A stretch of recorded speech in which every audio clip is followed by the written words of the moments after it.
토크라는 이름으로 모이긴 했는데 사실상 어떻게 보면은 뭐 코로나 때문에 뭐 레지던시가 거의 다 셧다운이 된 상태죠. 뭐 여기뿐만 아니라 다른 데들도 다 그렇고요. 그러다 보니까 이제 어쨌든 간에 그 많은 분들한테 접근을 할 수 있는 경로가 없어서 이런 토크라는 이름을 빌었지만 어떻게 보면 약간의 근황 토크 같은 혹은 자기의 작업을 조금 얘기할 수 있는 그런 자리가 조직된 것으로 알고 있고요. 그래서 뭐 오늘 뭐 이 토크는 어떻게 보면은 그 기존의 어떤 레지던시 프로그램에서 어떤 전문가 대상으로 하는 토크라기보다는 어떻게 보면 조금 더 일반 관객들이라던가 혹은 뭐 미술을 전공하는 학생이라던가 혹은 미술에 굉장히 뭐 좀 큰 관심을 갖고 계신 분들을 위한 어떤 뭐 얘기? 그냥 편한 어떤 캐주얼한 대화 정도로 좀 생각을 해주시면 좋을 것 같고요. 우선은 뭐 제가 막 대단한 질문을 던질 것도 아니고 사실 조금 어렵다라고 하면은 그 부분은 뭐 그냥 편하게 모르는 것은 모릅니다. 뭐 혹은 그 질문 잘못했습니다. 그런 것도 좋습니다. 뭐 질문에 옳고 그름은 없는 것 같으니까요. 그거보다는 어떻게 보면은 그냥 제 그 어떤 뭐 질문을 빗대어서 작업을 조금 어떤 작품의 언어가 아닌 그냥 입으로 하는 언어로 그냥 얘기를 한다고 좀 생각을 해주시면 감사할 것 같고요. 이제 이원경 작가님께 질문을 조금 드리도록 할게요. 뭐 이번 출품 작업에서 제가 뭐 좀 그 질문을 약간 공개를 하기도 했었지만 그 어떤 차별의 문제를 다루고 계신 것으로 알고 있고요. 뭐 사실 뭐 최근에 몇 년간 특히 이제 그 코로나19 이후로는 굉장히 더 그런 것들이 좀 극심하게 보여지고 있는데 그러니까 오늘날 뭐 세계에서 어떤 뭐 극단적인 자국이기주의라던가 혹은 굉장히 어떤 배타적인 민족주의라던가 그런 것들이 굉장히 주된 어떤 유럽에서는 주된 정책으로 좀 펼쳐지고 있기도 하고요. 미국도 그렇고요. 그리고 사실은 뭐 국가를 막론하고 계층 간의 어떤 양극화는 너무나도 이제 심각해진 상황인 것 같아요. 그러한 상황에서 이제 어떤 차별의 문제들은 계속해서 가시화되고 있고, 과거에는 차별이라는 것들을 우리는 그냥 뭐 어떤 뭐 미디어라던가 책 같은 것들로 이렇게 좀 개념적으로 보다가 사실은 뭐 인종적인 어떤 이민자에 대한 차별 같은 경우도 우리는 한번 최근에 한번 또 겪은 사건들도 있었고요. 아예 우리의 삶으로 들어와 버렸죠. 그런 것들이. 어떻게 보면 뭐 동시대 미술을 하는 작가로서 이런 차별에 대한 문제는 사실은 좀 굉장히 좀 다뤄볼 만한 주제라고 생각은 해요. 정말로요.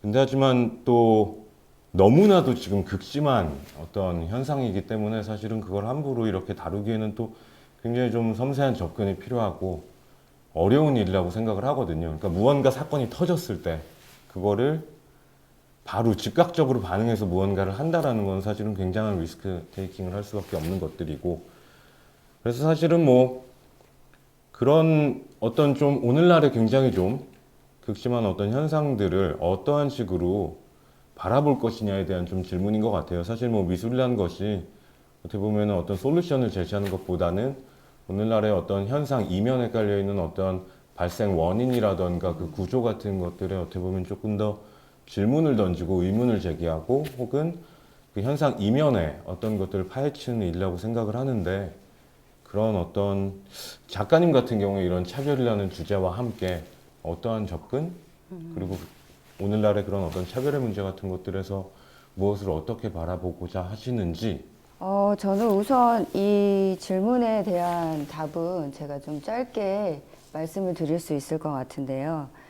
정말 이 문제는 너무나 조심스럽기 때문에 제가 정말 이 주제를 다뤄도 되는 건가 하는 그런 자기 검열의 시간을 좀 가졌었어요. 그렇지만 이게 생각이 떠올랐을 때 작업을 하지 않으면 그냥 흘러가 버리게 될 것 같더라고요. 그래서 이번에 작업을 해야 되겠다 이런 마음을 먹었었고, 저희가 기본적으로 가지고 있는 생각은 저는 어떤 선악의 문제가 아니고 그것이 어떤 개성이나 뭐 한 존재의 고유성이나 특성의 문제라면 우린 타인이나 뭐 내가 처음 접한 대상이 나하고 다르더라도 충분히 받아들일 수 있고 또 그래야 된다고 생각하고 있어요. 그래서 이런 내용이 사실 줄을 이루면서 지금까지 제가 해왔던 작업들이 이런 내용을 바탕으로 이제 진행이 되어 왔는데, 그래서 이제 그냥 뭐 한 문장으로 얘기하자면 뭐 서로가 달라도 존중하며 공존하기 이런 의미를 계속 담고 싶고요. 이런 의미는 제가 작품 활동을 이어가면서 정말 끝까지 가지고 가고 싶은 내용입니다. 사실은 저 같은 경우는 뭐 큐레이터다 보니까 전시를 할 때 사실 뭐 좀 특히나 뭐 어떤 비엔날레 같은 일들을 조금 했던 경우들이 있는데 그럴 때는 사실은 좀 거대 담론 안에서 오늘날의 이런 사건들 혹은 좀 사회 정치적인 문제들을 굉장히 좀 다루게 되는 일들이 있는데 사실 어떻게 접근해야 되는지에 대한 항상 좀 선택지에 놓이게 되는 것 같아요. 그리고 과거의 것들을 단순하게 기념을 하는 것보다는 그 안에서 나의 어떤 주관적인 해석이라든가 혹은 내가 만들어내는 경로를 어떻게 뚫어서 관객들한테 어떠한 얘기를 전달할까를 좀 많이 생각을 하게 되는 것 같은데 하여튼간에 좀 꾸준히 한번 뭐 지금 당장 한 번의 어떤 주제라기보다는 좀 끝까지 한번 끌고 가 보실 만한 주제다라는 생각을 하고 있고요. 그 차별을 하는 것은 계속해서 사회가 나아갈 때마다 계속해서 어떤 다른 지점에서 계속 발생을 할 테니까요. 형태만 조금 바뀌는 것이고요. 저는 또 다른 질문이 하나 조금 있긴 있어요. 사실 이게 좀 굉장히 저한테는 좀 흥미로웠던 부분인데 과거의 작업과 비교했을 때 사실은 너무나도 많이 작업이 바뀌어 있었거든요. 그래서 전시의 이미지를 보고 그다음에 포트폴리오를 보고 이 작가분이 없는데 라는 생각을 사실은 했었어요. 그래서 막 다른 여타의 막 온라인 자료들을 찾고 난리가 났었거든요. 아니 이게 어떻게 이렇게 되지? 그리고 저는 사실 전시를 그때 못 본 상태였고 그러다 보니까는 그냥 어떤 비디오 스틸컷으로 하나만 올라왔는데 이게 도저히 파악이 안 되는 거죠, 저한테는. 특히 뭐 이런 어떤 장르, 어떤 매체적인 측면에서 너무나도 굉장히 달라져 버렸기 때문에 정말 다른 작가로 오해할 수밖에 없을 것 같다라는 생각들도 조금 했어요.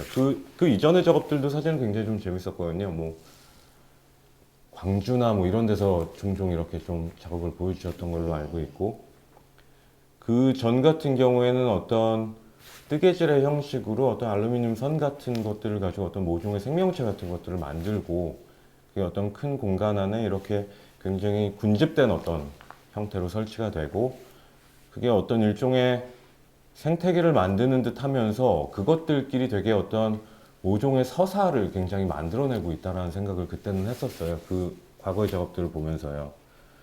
그리고 굉장히 어떤 작가만의 어떤 독자적인 상상력 혹은 상상적인 서사의 기반 위에 만들어진 생태계다라는 어떤 생각들도 좀 했던 것 같고요. 사실 좀 그래서 그 기존의 어떤 과거의 작업에 대한 얘기도 조금 듣고 싶고요. 두 번째로는 이런 어떤 장르나 매체 그리고 조금 더 주제적인 면에서도 훨씬 더 강하게 무언가를 나오셨고요. 이런 어떤 실험이나 변화에 따른 어떤 작가님의 어떤 뭐 태도랄까요? 그리고 혹은 동인에 대한 문제일 수도 있을 것 같아요. 그런 어떤 전반적인 작가님의 어떤 지금의 어떤 상황이라던가 혹은 뭐 앞으로 작업에 대한 어떤 뭐 가능성 같은 것들을 찾았을 수도 있고 한편으로는 뭐 이러한 어떤 실험들을 하면서 한편으로 또 어떤 한계를 느꼈을 수도 있을 것 같고요. 그런 것들을 좀 총체적으로 그냥 편하게 한번 좀 들어보고 싶다는 생각을 했었거든요. 네. 우선은 먼저 근데 기존의 작업에 대한 얘기도 한번 좀 얘기를 해주셔도 좋을 것 같아요. 일단 그 말씀을 드리기에 앞서서 뭐 앞에서 말씀드린 바와 같이 저는 이렇게 서로 달라도 존중하며 공존하는 거 그게 가능하다고 생각을 해요.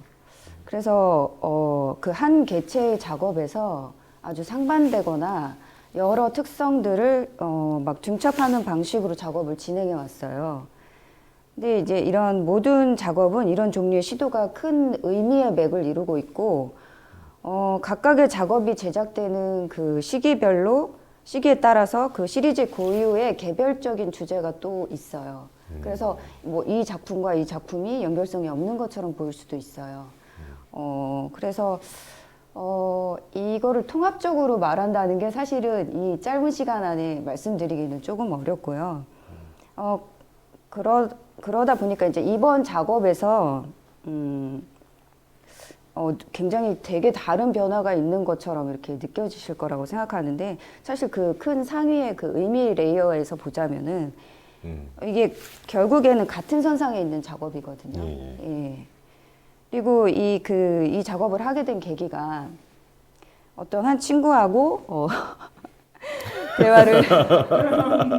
바로 옆에 계시네요. 예, 대화를 통해서 이제 예전에 제가 인종차별을 당했던 그 기억을 제가 막 제 자신이 마음속으로 막 이걸 서랍 안에 구겨 넣듯이 이게 잠가두고 있었다는 걸 알게 됐어요. 그때가 여행 중이었고 남은 여행 기간 동안 마음을 잘 추스리지 않으면 여행을 못할 것 같았기 때문에 억지로 여기 사는 사람들은 더 많이 이렇게 힘든 그런 경험을 겪었을 것 같은데 내가 감히 이런 주제를 다뤄도 되나 뭐 이런 생각들을 좀 했었던 것 같아요. 그러면서 이제 그 후에 뭐 그 한 친구하고 대화를 하면서 구체적으로 어떤 단어가 나오게 됐는데 이 스포일러가 될 수 있기 때문에 그 단어를 말씀은 안 드릴게요. 예. 근데 그 단어가 사실 나쁜 단어가 아니에요. 그 단어 자체는 나쁜 의미를 가지고 있지 않은데 이 단어가 처음에 어떻게 생겨나게 됐고 어떻게 적용되고 오랜 시간에 걸쳐서 어떤 사건들이 포함되게 되었는지 이런 것들을 주목하게 되면서 제가 여태까지 작업해왔던 방식으로 작업을 하기보다는 영상이란 그 매체를 통해서 표현하는 게 적합하겠다 이런 생각을 하게 됐어요. 또 이 작업이 뭐 어떤 특정한 한 사건이나 뭐 인물만을 다루고 있지는 않아요. 이거는 그 피부색에 따라 가해지는 그 모든 종류의 차별이 결과적으로는 폭력과 연결되고 또 그런 생각들이 그런 의식들이 사람들에게 그 사람들에게 굉장히 뿌리 깊게 아주 고질적으로 내재된 그 폭력의 아이디어라는 거를 그 특정 문자와 사운드로 표현을 해보고 싶었어요. 이번에 그러면 영상을 하신 거잖아요, 결국엔요. 이런 어떤 매체가 바뀌면 사실은 어떤 일종의 문체가 바뀐다라고도 얘기를 할 수 있잖아요. 기존의 어떤 형식에서 사실은 굉장히 좀 다른 형식이고 기존의 형식이 어떻게 보면 조금 더 조각적인 설치였기 때문에 굉장히 어떤 시간성을 담보로 하기보다는 어떤 하나의 고정된 형상 중심으로 보여주고 있었고 이번에는 어떻게 보면 어떤 시간성을 베이스로 한 어떤 작업들을 선보이게 되었는데 이런 어떤 뭐 창작 실천적인 차원에서의 변화가 뭐 어떻게 보면 뭐 작가님에게 좀 다른 어떤 작업적인 뭐랄까요? 돌파구 같은 것들이 될까요? 혹은 뭐 앞으로의 어떤 작업에 있어서 대상을 바라보는 방식이 좀 바뀔 수도 있을까요? 뭐 굉장히 양자가 서로 영향을 받는 부분인 것 같아요, 이런 건요. 예. 이게 되게 한 계기를 맞아서 이런 생각을 하게 됐는데 아까도 말씀드린 바와 같이 작업을 안 하면 흘러가 버릴 것 같고 그리고 이제 이번이 되게 좋은 기회였던 게 여기 태미에서 기술 지원 프로그램이 있는데 그때 제가 듣기로는 작업에 관련된 것만 배워도 되지만 저는 제가 진짜 잘 못하고 다루기 싫어했던 게 이제 컴퓨터 관련한 그런 프로그램들이었어요. 그래서 시작을 해서 발등을 좀 찍은 예. 아니 근데 굉장히 좀 경우이기도 재밌는 해요. 것 같아요. 어떤 작가가 특정한 뭐 기점을 맞이해서 이렇게 확 뭔가 바뀐 어떤 형식을 취해볼 수 있다는 거는 좀 흥미로운 부분인 것 같아요. 어쨌든 간에 뭐 태미에 또 어떤 깨알 홍보가 됐네요, 갑자기. 예, 우선은 뭐 작업에 대한 것들은 좀 이렇게 좀 질문을 좀 정리를 해보고요. 앞으로 어떻게 보면 좀 나올 작업들에 대한 것들이 기존의 작업과 물론 이제 어떤 그 의미로서의 결은 같이 하고 있지만 그 어떤 매체나 장르적인 차원에서 어떤 식으로 또 변화를 맞이할지는 조금 계속 지켜보게 될 것 같아요. 예, 감사합니다. 감사합니다. 예, 이번에는 성민우 작가님께 조금 개인적인 좀 궁금증을 드려보도록 할게요. 슥 순서를. 선생님 너무 갑작스러우신 거 아닌가요? 예. 기존 작업에서 사실은 굉장히 좀 다양한 종류의 어떤 식물 이미지를 화폭으로 옮기시더라고요. 뭐 예를 들면 뭐 저도 사실은 뭐 이런 식물들 이름이 있었던 걸 잘 몰랐는데 역귀, 뭐 쓴바귀나 달맞이, 냉이, 민들레 이런 것들은 알고 있는데 굉장히 어떤 모르겠어요. 좀 어떤 면에서는 조금 생소할 수도 있고 하여튼 그런 어떤 풀의 이미지들을 화면 위로 옮기는 어떤 작업을 하셨었는데 사실은 그 풀들이라는 거는 우리의 일상생활에 사실 도처에 깔려 있는 것들인데 이번에는 어떻게 보면 이 태미 예술창작센터의 어떤 골목 혹은 담장이나 계단 아래 등에 사실 일상의 장소를 연결짓는 연결부이긴 하지만 사실은 우리가 거기에 뭐 정주하지도 않고 어떻게 보면 그냥 지나치는 공간에 있는 어떤 풀들을 주목을 하셨다라는 그런 어떤 노트를 보면서 아, 이 풀들이 기존에도 당연히 같은 어떤 레이어와 같은 맥락에서 사용을 하시긴 하셨겠지만 이 어떤 레지던시의 어떤 장소성도 조금 생각을 하시면서 그 풀들 자체의 그 어떤 그 연결부라는 어떤 장소성 자체를 더 좀 강하게 들어오게 한다라는 생각을 했거든요. 그러면서 묘하게도 이 풀들이 물론 기존에도 이 풀들의 이미지, 식물의 이미지를 통해 사람의 얘기를 한다라고 얘기를 하셨지만 유난히도 그런 어떤 좀 잘 안 보이는 지나치는 장소에 있는 풀이라는 것들이 좀 눈에 이렇게 확 잡히면서 유난히도 어떤 사회적으로 어떻게 보면 좀 소외된 계층이라던가 혹은 굉장히 뭔가 개인의 뭐 vulnerability라고 할까요? 그 굉장히 취약한 개인의 모습 같은 것들을 굉장히 좀 환기하게 되는 상황이었어요. 저한테는요, 조금. 그리고 그 풀의 이미지가 그려진 바탕의 색이 또 다양한 피부색을 얘기하고 있다라고 얘기를 하면서 결국 이런 것들이 어떤 오늘날의 사회적 계층의 하단부에 위치한 그런 어떤 개인의 모습으로 이렇게 좀 와닿게 되더라고요.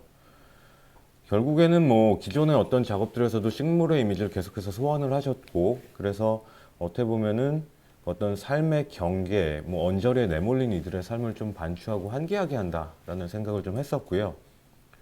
어떻게 보면은 이 식물의 이미지는 결국에 우리의 모습, 우리의 추상화다라는 것으로 좀 이렇게 귀결이 되게 되더라고요. 그래서 이런 어떤 작업들에 대한 어떤 조금 더 추가적인 설명을 저는 조금 듣고 싶었거든요. 특정 대상을 경유해서 이렇게 얘기를 하는 어떤 방식들에 대해서.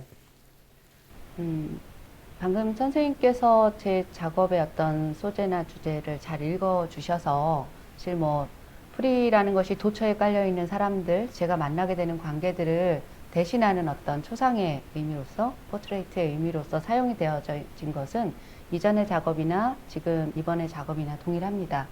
그런데 거기에 대한 설명보다는 이번 그 결과 보고 전에 제시한 작품의 그 연원을 조금 설명하는 게 훨씬 그게 맞는 것 같아서요. 아까 얘기해 주신 것처럼 왜 색깔이 혹은 왜 특정 장소에 그 시간대의 작품들을 옮겨놨느냐면 원래 제가 레지던시에 처음 입주할 때 하려고 했었던 작업은 잘 읽어주신 것처럼 그 기화되어진 사람들 혹은 그 기화되어진 사람들은 기화되어진 사람들은 기존에 이 문화권에 이 지역에 살지 않았던 어떤 사람들에 대해서 반드시 그 사람들이 항상 가장 하층에 혹은 어떤 계층을 이루는 그런 층에 있지는 않습니다만 어쩔 수 없이 사회적으로 다시 다른 문화에 합류하면서 겪게 되는 어떤 그 차별의 문제들을 함께 다루어 보려고 했던 것이 제 최근의 작업의 방향이었어요. 그런데 사실 그것이 좀 주제가 바뀌어 가면서 이번 서머니템이라는 작업을 만들었거든요. 그건 계기가 사실 작년에 그 코로나 상황이 벌어지면서 연유한 건데요. 시작점은 그래요. 제가 초기에 그 유럽과 뉴욕, 뭐 브라질, 뭐 이런 우리 사회보다는 조금 다른 지역의 사회에서 전혀 예상치 못했던 사건들이 그 벌어지는 것들을 이렇게 언론 매체를 통해서 보게 됐는데 좀 충격적인 기사가 있었어요. 이게 뭐냐면 이 초기에 그러니까 우리 상황하고는 조금 다르게 갑자기 벌어지는데 이탈리아에서 하루에 사망자가 워낙 한 지역에서 너무 많이 나오다 보니 한 언론 기사의 전체 그 페이지가 그러니까 그 신문사의 전체 페이지가 제목도 없이 부고면으로 가득 채워진 그런 일들이 지속이 되었었어요. 그러니까 그것들이 마치 그 국제적 이슈처럼 전 세계적으로 이렇게 보여졌는데 그걸 보는데 사람들의 얼굴 사진도 실을 수 없을 만큼 급박하게 수많은 사망자들이 생기면서 어떤 추모되어져야 되고 어떻게 되면 위로되어져야 될 어떤 사망자들의 얼굴 이미지도 없이 몇 줄의 글이나 몇 줄의 어떤 그런 이렇게 설명하는 텍스트로서만 그 사람의 사망을 알리는 기사들이 전체 사회를 대표하는 그 신문 기사의 전면을 차지하는 걸 보면서 아, 이런 상황이 벌어지는구나 라는 것을 저 스스로 어떻게 받아들여야 하나, 당장 어떤 특정인의 어떤 문화적 변화나 계층의 어떤 차별의 문제들을 다루기에 앞서서 저 스스로가 그것을 어떻게 받아들여야 하는지에 대해서 고민을 좀 하게 됐습니다. 생각보다 그 기간이 길어지고 그런 사건들이 전 세계적으로 퍼져나가면서 어느 순간 그게 언론의 기사가 아니라 어떤 뭐 이렇게 사망자들을 화장할 곳도 그리고 매장할 곳도 없어지면서 기존의 공동묘지를 다시 이렇게 꺼내고 또 다시 덮어서 어떤 사람들의 그런 죽은 뒤의 모습을 그려내는 이미지들로만 우리는 보게 된 거죠. 그래서 저 나름대로 그런데 그 갑작스러운 죽음을 맞이한 수많은 사람들을 단지 연민하고 위로하는 게 아니라 저는 남겨진 사람들이 그것을 제가 받아들이기 어려워하듯이 직접적인 바로 옆에서 겪는 사람들의 그 어려움에 대해서 다시 좀 공감을 하게 됐어요. 그게 뭐냐면 우리는 생각보다 갑작스러운 상황을 받아들이면서 그것을 좀 받아들여서 수용을 하고 그것을 어떤 식으로든 다시 회복의 시간으로 돌아가야 일상들이 다시 우리의 삶이 지속이 되잖아요. 그렇지 않으면 이 상황에서 많은 사람들이 그 어떤 선택의 여지가 없어지거든요. 삶을 지속할. 그래서 사실은 입주한 뒤 여기서 한 300일 정도를 제가 있으면서 마치 그 처음 봤던 신문 기사의 이미지, 그 부고난이 다 칸칸이 놓여지는데 어떤 칸에는 인물 사진이, 어떤 칸에는 텍스트로 여겨졌던 각 사람들의 포트레이트를 나름은 영정 사진의 이미지이기도 했지만 저 나름대로 이 공간 안에서 그것들에 대해서 바라보고 남은 사람들을 좀 위로하고 그 죽음에 대해서도 추모하는 그런 시간을 좀 필요로 하지 않을까. 그래서 수용의 시간이라는 제목으로 그 드로잉 작업을 시작을 했어요. 그래서 종이에 연필이라는 가장 올드하지만 가장 기본적인 재료로 그 도처에 있는 언제든 어떤 그 어려움이나 죽음을 겪을 수 있는 존재들을 인간의 형상은 아니지만 인간의 피부색을 대신할 수 있는 방식으로 염색을 한다거나 우출을 한다거나 해서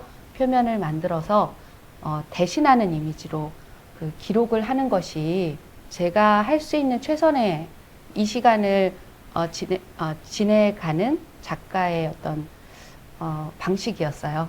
저는 좀 그 부분이 되게 재밌었어요. 그 프를 통해서 그 이미 어떻게 보면은 뭐 삶을 마감한 사람들을 단순하게 어떤 연민이나 위로를 하려고 하는 것이 아니라 남겨진 사람들을 삶을 회복하기 위한 시간을 만드는 것으로서 그림을 그린다라고 얘기를 하셨는데 저는 사실 이 부분이 굉장히 좀 와닿는 부분인 것 같고요. 우리가 무언가를 해야 된다라고 얘기를 했을 때 그게 단순하게 뭔가를 기념하거나 추모 거기에서 끝나야 될 이유는 없는 것 같아요. 사실 그거는 모두가 하고 있는데 그것들을 이제 다 같이 어떻게 연대의식을 갖고 바라보고 회복을 하느냐의 문제인 것 같고요. 앞으로 그 풀이라는 그 대상에 무엇가 더 담길 수 있고 그럴지를 좀 많이 기대를 하도록 하겠습니다. 예.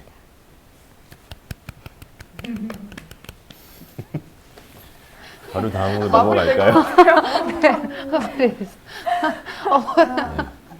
다음은 누구일까 기대하죠. 여기에요. 이렇게 결고 있는데. 네, 맞아요. 몰라. 왜냐면 선생님한테 루킹 올지도 작가님 몰라. 같은 경우 생각보다 저도 약간 모르는 그 이론들이고 그래서 강의를 들어보겠다. 약간 이런 마음으로. 마지막에 길게 준비해야 돼.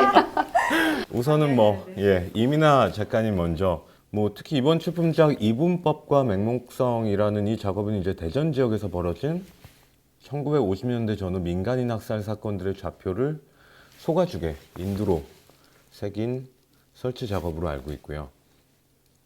사실 좀 이 말이 굉장히 좀 재밌었어요. 작가님은 이제 짧은 그 쓰신 노트에서 인간성을 시험받는 모든 역사적 사건들에 몰두한다라고 얘기를 하셨었는데 사실 이게 굉장히 좀 굉장히 거대한 얘기거든요. 작가 한 명이 어떤 이러한 얘기들을 이렇게 그냥 두어 개로 지탱을 하고 작업을 한다는 건 사실 굉장히 어려운 일이기 때문에 좀 되게 좀 와닿는 말이었고요.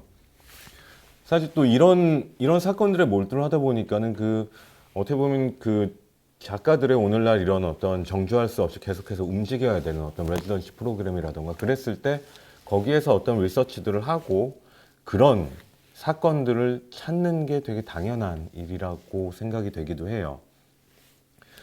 그리고 이런 어떤 사회 역사적인 문제를 다루는 리서치에 있어서 사실은 좀 그 어떤 프로세스랄까요? 그리고 접근법이랄까요? 그 방법론 자체가 굉장히 좀 중요하다고 생각을 하는데요.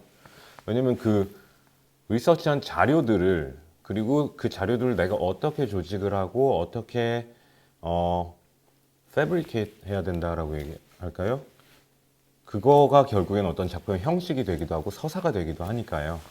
그래서 저는 사실 굉장히 좀 궁금했어요. 이 대전에 오셔서 그 어떤 인간성을 시험받는 모든 역사적 사건들을 몰두한다라는 그런 어떤 명제, 어떤 자신의 어떤 다짐 아래 이제 대전에서 있었던 이 민간인 학살 사건들을 이제 리서치를 하셨는데 어떠한 방식으로 리서치를 하셨고 거기에서 어떤 것들을 좀 끌어올려내고 싶으셨었는지 좀 그런 것들이 사실은 좀 굉장히 좀 궁금한 것 같아요. 그리고 저는 또 어쨌건 간에 이론과 좀 걸쳐 있는 사람이다 보니까 이런 어떻게 보면은 그런 어떤 자료들을 수집을 하고 이거를 어떠한 내용으로 서사를 만들어내느냐라는 게 사실은 또 좀 굉장히 흥미로운 주제이기도 하거든요. 예. 그러니까 리서치를 제가 어떤 리서치를 하는 방법이나 이런 것들은 사실 이제 기본적으로는 문헌 자료를 많이 찾아보는 편이고요. 뭐 해당 사건과 관련돼서 제작된 뭐 다큐멘터리나 이런 것들도 많이 찾아보는 편이기는 한데 이 아무래도 텍스트 위주로 되어 있는 자료들을 많이 읽다 보니까 그 항상 이 사전 조사를 하는 기간이 굉장히 긴 편이고요. 근데 그 사전 조사를 하는 기간 동안 최종적으로 작품이 어떤 형태가 될 것이다라는 것을 가급적이면 정해두지 않고 좀 그 연구 조사를 진행하고 있는 편이라서요. 최근도 아니구나. 예를 들면 뭐 아우슈비츠나 이런 것과 관련된 흥미를 갖고 뭐 해당 사건에 대해서 개인적인 연구를 하기 시작했다라고 하는 것이 고등학교 정도 때부터 지금까지 지속돼 온 일이라 어떻게 보면 이 연구된 내용을 가지고 작업으로 완성되기까지 시간이 좀 많이 걸리는 편이에요. 그렇죠. 네. 사실은 이게 빠른 템포로 할 수 있는 작업이 아니거든요. 네, 사실은. 네. 그리고 너무나도 역사적으로 갖고 있는 맥락이 강하다 보니까 사실 이걸 자칫 잘못 건드려도 문제고, 그러니까 그 안에 굉장히 좀 디테일하게 잘 자기의 어떤 관점을 갖고 이제 딱 들어가야 되는데 그러기까지 좀 충분한 시간이 원래 되게 필요한 작업이죠. 예, 그래서 사실 뭐 어떤 이 짧은 레지던시 기간에 특정 지역을 리서치를 해서 작품으로 한다라고 하는 거에 굉장히 맹점이 많고 한계도 많다는 거를 저 스스로 사실 최근에 많이 느끼고 있는 편이고요. 그래서 대전에 왔지만 어떻게 보면은 기존에 제가 원래 연구하고 있었던 아우슈비츠와 관련된 내용에 대전과 관련된 이야기를 살짝 얻는 정도에서 이번에는 이제 좀 마무리를 졌다고 할 수 있고요. 방법론적으로는 그러니까 제가 다른 분들이 하는 방법론을 잘 몰라서 다른 분들이 어떻게 하시는지를 비교하기는 좀 어려운데 제가 좀 흥미로운 지점은 그 아우슈비츠와 관련해서 인간성이 상실되는 구조를 연구해온 수많은 이론가들이 계시고 근데 그분들이 현대 사회가 갖고 있는 인간성이 무너지는 속성이 그러니까 그 현대성이라고 해서 현대 사회에 아예 이렇게 내재하고 있는 것이기 때문에 사실 그런 뭐 루안다 대학살도 마찬가지지만 그런 류의 대학살과 같은 제노사이드와 같은 사건이 언제나 우리 사회에서 다시 반복돼서 이루어질 수 있다. 근데 저는 이 지점이 굉장히 일반적으로 우리의 대중문화에서 인간의 잔인한 속성을 극도로 파고들어서 그거를 그러니까 돈으로 만들어내는 그 지점과 굉장히 대척점에 있으면서 한쪽은 그야말로 인간에 대한 집요한 관심을 바탕으로 학술적인 연구를 하고 이걸 통해서 우리 사회의 시스템을 개선하는 데 기여를 하고 있고요. 다른 반대의 그 대척점에 있는 지점은 이 요소를 가급적이면 포르노처럼 사용을 해서 돈을 벌어들이고 어떻게 보면 이 시스템을 더 고착화시키는 데 영향을 미치고 있어서 저는 사실 이 양쪽의 대척점에 있는 그러니까 이 대중문화 콘텐츠에 대한 연구도 함께 하고 있는 편이에요. 예, 예를 들면 뭐 그 만화나 드라마나 뭐 넷플릭스에서 보여주는 컨텐츠나 아니면 유튜버들이 하는 활동이나 이런 것들도 사실 꾸준히 관심을 갖고 요 양쪽에를 왔다 갔다 하는 방식의 리서치를 하고 있습니다. 실제로 자본이 이런 사건들을 굉장히 어떻게 자본의 논리 안에 사실은 소비시키는 어떤 구조를 또 만들어내죠. 예. 사실 거기에 이제 우리들은 굉장히 무뎌지고 마비되고 적극적으로 오히려 더 소비하게 되는 어떤 상황까지 들어가게 되기도 하고요. 저는 또 조금 재밌었던 게 하나 있어요. 그 사용하신 재료 문제인 것 같아요. 사실 이게 저한테 굉장히 좀 흥미로운 재료면서 한편으로 아 이게 너무나도 이제 시각적으로 확 잡는 게 있다 보니 그리고 이게 이 재료가 이제 짐승의 가죽을 쓰신다. 그리고 거기에 이제 인두로 무언가를 새긴다라는 어떻게 보면은 인두로 무언가를 새긴다라는 그 행위 자체의 어떤 상징성이랄까요? 그리고 어떤 짐승의 가죽이라는 그런 것들이 너무나도 이제 강한 거죠. 그리고 사실 그런 어떤 상징성에 강한 거를 떠나더라도 전 시장 안에서 그러한 어떤 재료들을 그러니까 전통적인 재료들이 전혀 아니기 때문에 사용한 것들을 보게 되었을 때 사실은 시각적으로 굉장히 어떤 매혹성을 느끼게 되면서도 한편으로는 그게 너무 강해서 방금 얘기하셨던 굉장히 좀 중요한 어떤 맥락들이 어떤 그 시각성 안에 한편으로는 또 조금 이렇게 갇혀버릴 수도 있지 않을까라는 약간 그런 생각도 사실은 해봤었어요. 그러니까 어떤 부분에선 이 재료와 이게 너무 잘 맞물리는데 한편으로 그렇기 때문에 이 안에서 방금 얘기하신 것처럼 어떤 대중문화 콘텐츠와 학술 연구 사이를 되게 가로지르면서 무언가를 하면서 어떻게 보면 의미의 지평을 확 열어내고 어떻게 보면 오늘날의 그 어떤 메커니즘 자체에 대한 차원으로 이제 확장을 시키는데 한편으로 이 어떤 소재와 그런 것들의 어떤 시각적인 매혹성 그리고 그와 너무 잘 붙는 어떤 맥락들 뭐 이런 것들이 되게 어떻게 보면 교차하면서 한편으로 굉장히 어떤 한쪽으로 확 치우치게 된다거나 약간 이런 일들이 일어나지 않을까라는 뭐 우려는 아니고요. 그냥 이런 상황들이 가능은 할 수도 있기 때문에 그런 것 사이에서 어떤 재료들을 선택을 하거나 혹은 그런 것들을 어떻게 고민을 하시는지 뭐 이런 것들이 좀 궁금해지더라고요. 예. 아니, 전 사실 제가 가죽만 쓰는 사람은 아닌데 그렇죠. 네, 예. 가죽 소재만 다루는 사람은 아니지만 굉장히 지금 좋은 지점을 지적을 해주셨는데 이 가죽과 인두라고 하는 것의 결합이 시각적으로 너무 매혹적이다 보니 이거 제가 자꾸 포르노라는 단어를 써서 좀 그렇긴 한데 그 정도로 굉장히 강렬한 지점이 있다 그렇죠. 보니 이 안에 제가 담고자 하는 그 많은 내용들이 사실은 좀 흐려지는 지점이 있고요, 실제로도. 그래서 그거에 대해서는 저 스스로도 의식을 하고 있는 편이고, 근데 약간 장점이라고 하면 작가 생활을 하는 데서 일종의 트레이드마크처럼 이렇게 저를 이렇게 대표화할 수 있는 어떤 시각적인 소재로 작용을 하면서도 단점으로는 사람들이 요 입구로만 들어가서 작품을 보려고 한다는. 예. 그래서 제가 하고자 하는 더 많은 이야기들까지 못 가고 있는 지점이 조금 아쉬운데 제가 앞에 그 리서치하고도 좀 관련된 내용일 수도 있는데요. 저는 어쨌든 이런 것들을 통해서 그러니까 각각의 사건들에 주목하기보다는 이 각각의 사건들이 일어날 수 있는 그 배경과 그 근원에 있는 무언가를 찾기 위한 일종의 제 스스로의 평생학습과 같은 과정이고요. 그거를 통해서 인간됨을 잃지 않겠다라고 하는 일종의 선언이자 이 수행과 같은 방식을 통해서 대중들, 그러니까 제 작품을 바라보는 관객들도 이런 지점에 좀 참여를 해달라라고 하는 측면에서 작업을 계속 하고 있는 거거든요. 후로 한 10년 정도는 꾸준히 어떻게 하면 조금 더 쉽고 이해하기 수월하게 이 내용을 전달할 수 있을까를 연구를 많이 했고요. 근데 그 결과로 이제 저런 결합이 좀 시각적으로 이렇게 폭발적으로 이렇게 드러나게 된 것이고요. 근데 가죽 소재를 처음 사용하게 된 계기가 광우병이었어요. 광우병 때문에 관심이 생겨서 제가 뭐 비건은 아니지만 광우병이라는 사건은 대체 왜 일어났을까? 연구를 하다 보니 유는 초식 동물인 소를 그러니까 최대한 몸집을 빨리 키워서 효율적으로 잡아먹기 위해 이 동물성 사료를 먹이다 보니 이렇게 어떻게 보면 동종 그 가축의 부산물 같은 것들을 사료로 먹게 되면서 유전자 변형이 일어나는 거고, 사실 그 일을 계획했던 한 인간은 이 일이 미치게 될 파장은 전혀 생각을 사실 못했을 텐데, 이 사고 과정이 아우슈비츠랑 너무 똑같은 거예요. 아무도 최종 설계를 하지 않았거든요. 그러니까 이거 농담처럼 많이들 얘기하는 게, 이제 히틀러조차도 그 끝이 가스실의 연기라고는, 그러니까 빅픽처가 청사진이 없었던 거예요. 청사진이 없었는데 그 이 사건의 경로도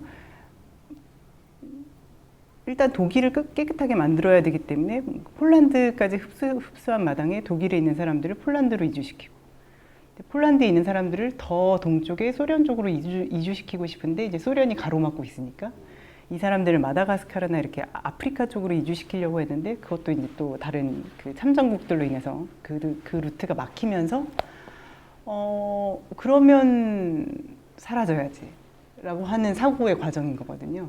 사실은 죽이려고 계획된 일이 아니었고, 그냥 어느 누구도 큰 청사진이 없는 상태에서 이렇게 하다 보니 결과적으로 그렇게 됐어 라고 하는 과정이, 이 소를 키우던 그 사람도 그냥 빨리 돈을 벌고 싶었던 것 뿐이고, 이 사람이 막 그 자연의 섭리를 어겨가면서 그런 어떤 큰 생각 같은 걸 못했던 거잖아요. 그냥 한 인간의 그런 미개한 지점에서 멈춰졌던 건데, 그 사고 과정이 너무 흥미로웠어요. 그리고 이 사고 과정이 연결된다라고 하는 지점도 너무 흥미로웠고요.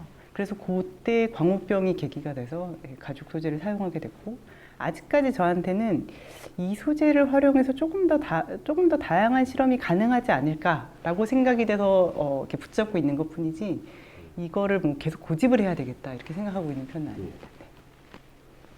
저 어쨌든 간에 지금 어떻게 보면 꽤 오랜 기간 동안 작업을 하시면서, 어떻게 보면 사실 사건이 일어난 장소나 시기, 타임라인들은 다르지만 결국에는 사실은 반복된 어떤 인간성 상실을 극단적으로 보여주는 사건들이었던 것 같고요.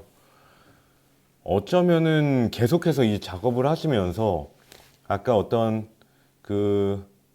한 명의 개인이 청사진을 그리지 못했다라고 얘기를 하는 그건 어쩔 수 없는 부분인 것 같아요. 하지만 작가님이 이 반복된 사건들을 조사하면서 결국엔 나중에 그려지는 그 어떤 일종의 맵 같은 것들을 좀 오랜 호흡으로 좀 지켜보는 게 맞다라는 생각이 들고, 사실은 좀 어떤 하나의 단편적인 사건에 주목하는 게 아니라 그 안에서 실질적으로 그것이 어떻게 일어났고 어떤 식으로 반복되고 있고 어떻게 그냥 겉에 이미지만 바뀌는지에 대한 것들을 조금 반추하면서 좀 긴 호흡으로 좀 계속 지켜보면은 좋을 것 같다라는 생각이 듭니다.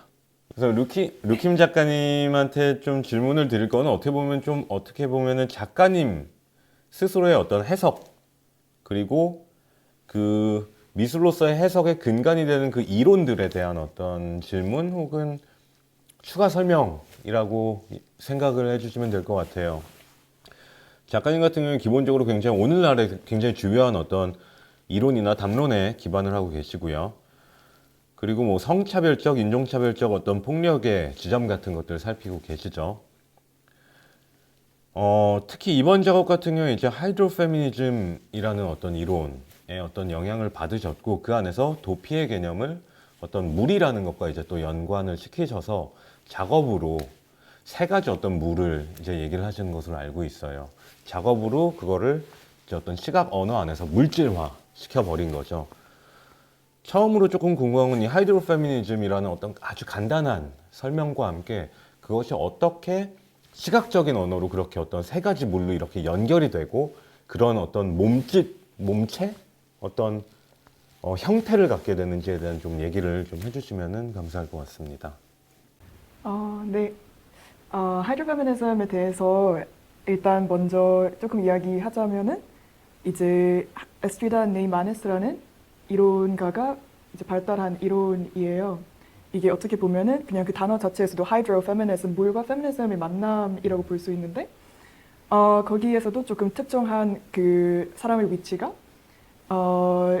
지금까지 물이라는 것이 이제 미술이나 literature 같은 데에서 되게 수동적인, passive한 그런 이미지로 사용되어 왔고, 모든 것을 약간 수용하는 그런 대상으로 만들어져 왔다면 이 사람은 이제 더 물질적인 리서치를 해서 물의 성질에 대해서 또 연구를 곁들이면서 뭐 거기에서는 이제 물의 기억이라던가 어떻게 뭐 어떤 감정들에 노출이 되면은 어떻게 그 결정체들이 바뀌고 이런 점도 있지만 또한 물의 흐름을 따라서 어떻게 이제 서구 사회에서 industrialized 된 사회에서 발생하는 그런 노폐물 이런 것들이 이제 전 세계적인 이 바다 이런 강물들의 흐름을 따라서 예를 들어서 알래스카에 있는 고래들의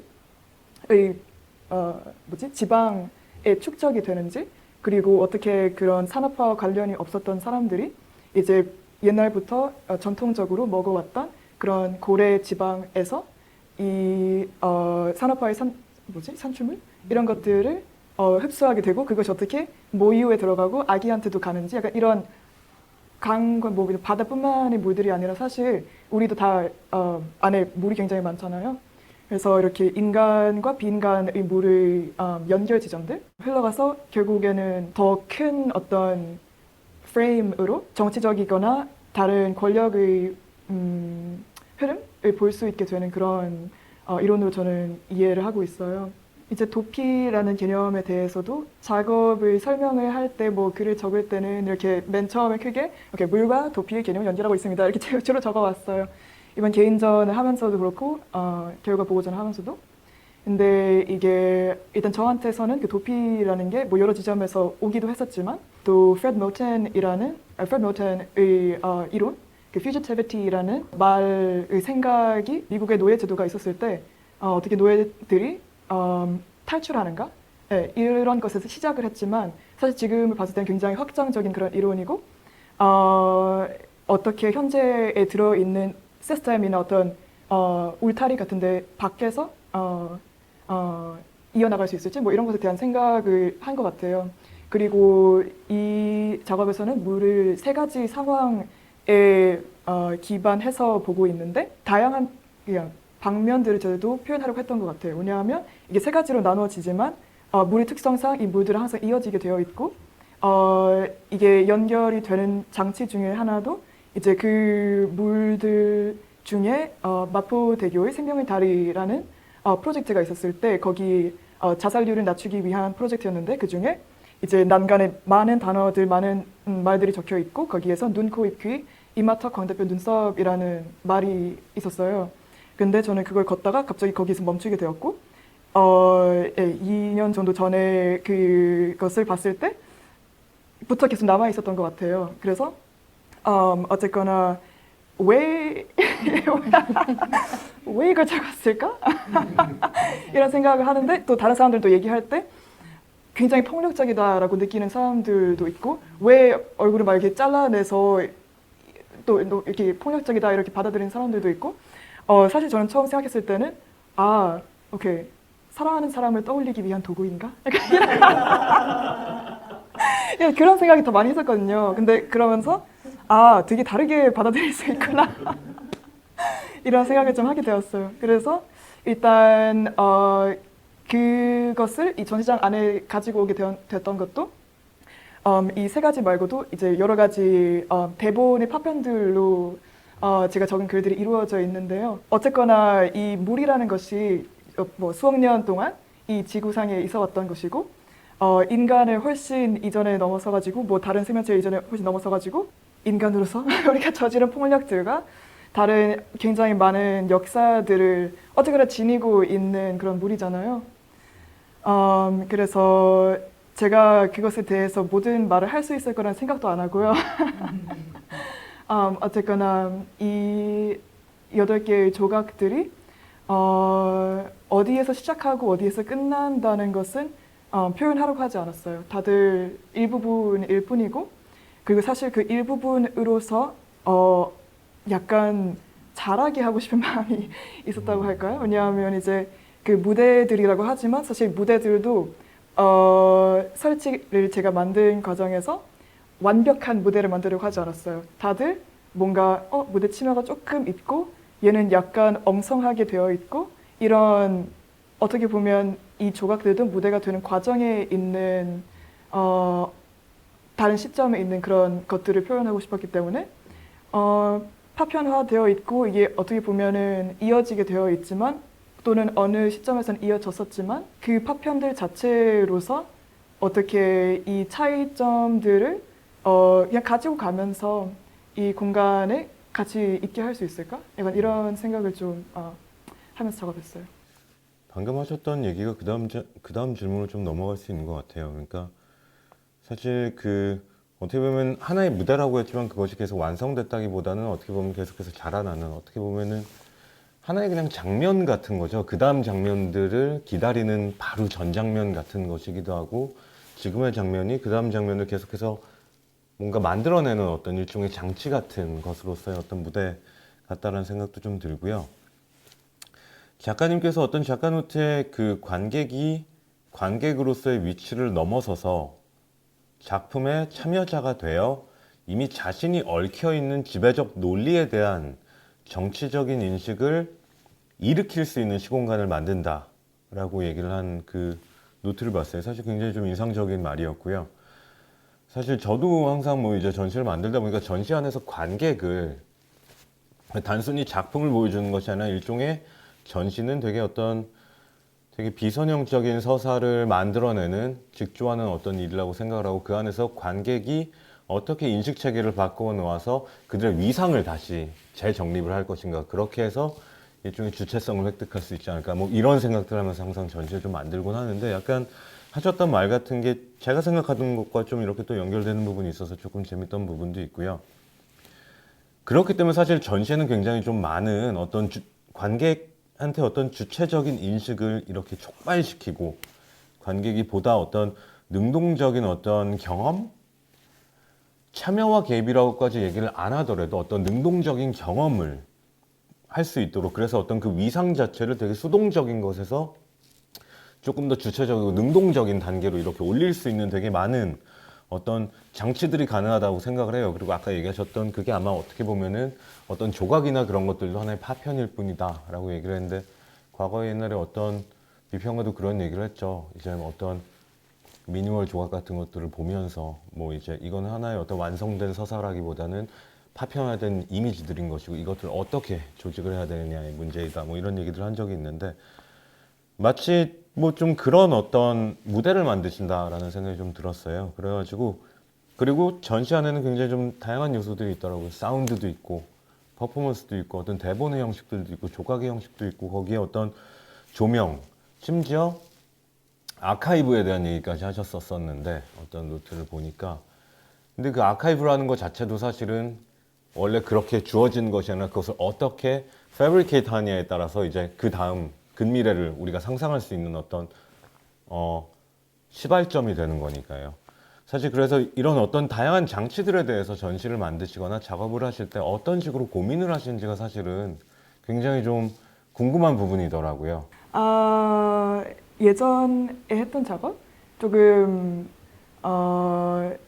에서 어떤 식으로 했는지를 생각해 보자면 좀 이어지는 부분도 있고 좀 많이 다른 부분도 있고 해요. 특히 뭐 아카이브 같은 경우에는 이번 작업에서는 나타나거나 그러진 않고 뭐 예전 작업에서 좀 더 쓰기도 했었는데 2017년, 16년 정도에 시작한 작업이 있어요. 칼이라는 도구에 대한 작업이었는데 그때 시작점이 사실은 명확하게 두 가지가 있었어요. 이제 그 시작점 중에 하나는 2016년도에 강남역에서 일어난 강남역 살인사건이 있었어요.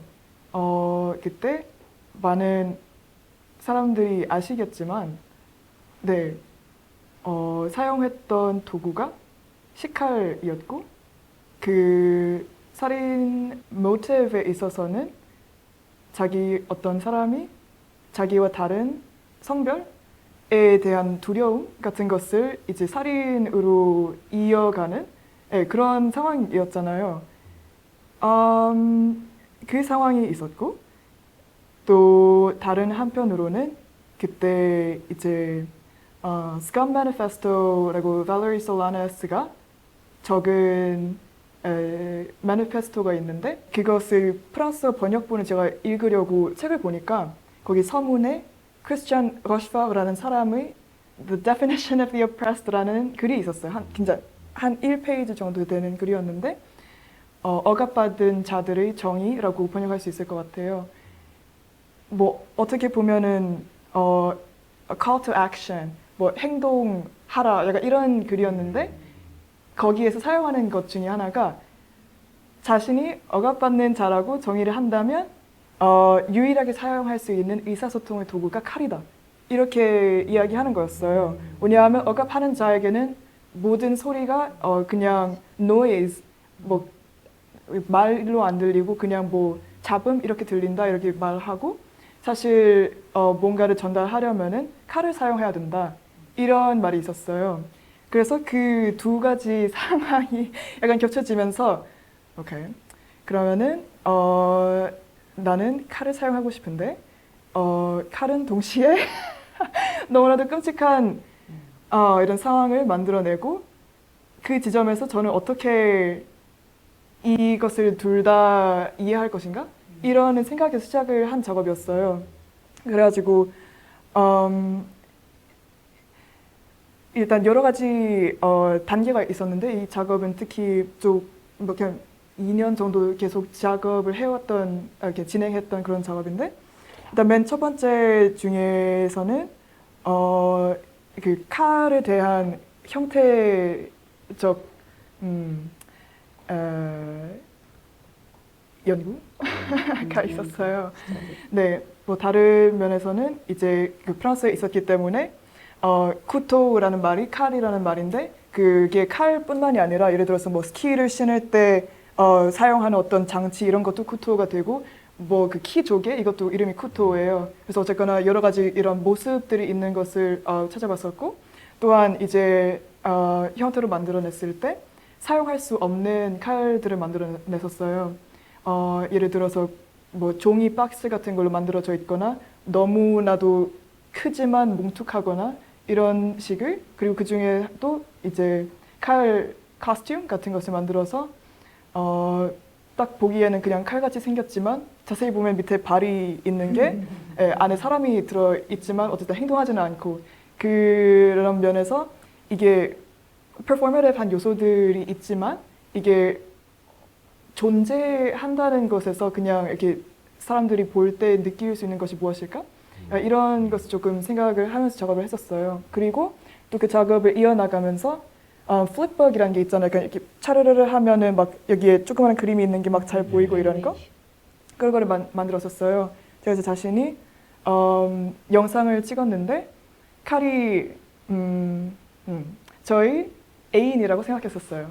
왜냐하면 어쨌거나 이 단계들을 거쳐나가다 보니까 물건은 이렇지만 제일 그러니까 또 다른 한 가지 요소가 어쨌든 그 물건을 들고 있는 사람의 의도이잖아요. 그래서 그러면 이 물건의 의도가 사랑이라면 그래서 제가 이 애인과 춤을 췄어요. 이 칼이라는 애인과 그래서 그것을 영상을 찍었고 그런 다음에 컷 해가지고 플립북을 만들었는데 사실 플립북이라는 게 사람이 사용자가 되어야 되잖아요. 사용자가 되어야 되고 이거를 활성화해야지 어쨌든 그 이미지를 볼 수 있는 것인데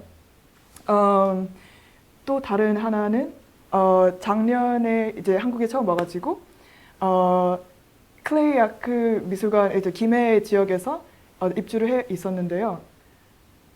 거기에서는 일단 제가 제일 하고 싶었던 것이 한국에서 퀴어 역사에 대해서 알고 싶어. 그래서 사실 작업을 하면서 제일 중요하게 생각하는 것 중에 하나는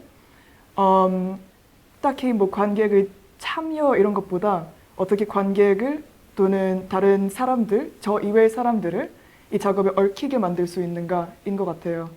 아까 얘기하셨던 그 활성화하는 그거인 것 같기도 해요. 그러니까 얽히고 그거를 그 플립북 얘기하시면서 사용해야 된다라고 얘기하셨잖아요. 그런 어떤 적극적으로 그것들을 사용을 하게 하는 그들만의 방식으로 그래서 활성화시킴으로써 아까 얘기하셨던 어떤 우리가 흔히 알고 있었던 어떤 지배적 논리로부터 이제 벗어나게 되는 거죠. 그런 어떤 상황들을. 예, 그래서 뭐 저는 오늘 사실은 좀 굉장히 좀 여러 가지 어떤 이론이라던가 그런 것들을 적극적으로 갖고 와서 그것들을 어떤 시각적인 언어로 번역을 해가지고 어떤 무대를 만들고 그 안에 이제 관객이 그것들을 어떻게 기능하게 하는가에까지 어떤 하나의 어떤 환경을 만드는 것으로서 어떤 작업을 하시는 작가님의 그 방법론 자체가 굉장히 사실은 좀 흥미롭다고 생각을 하고 있고요.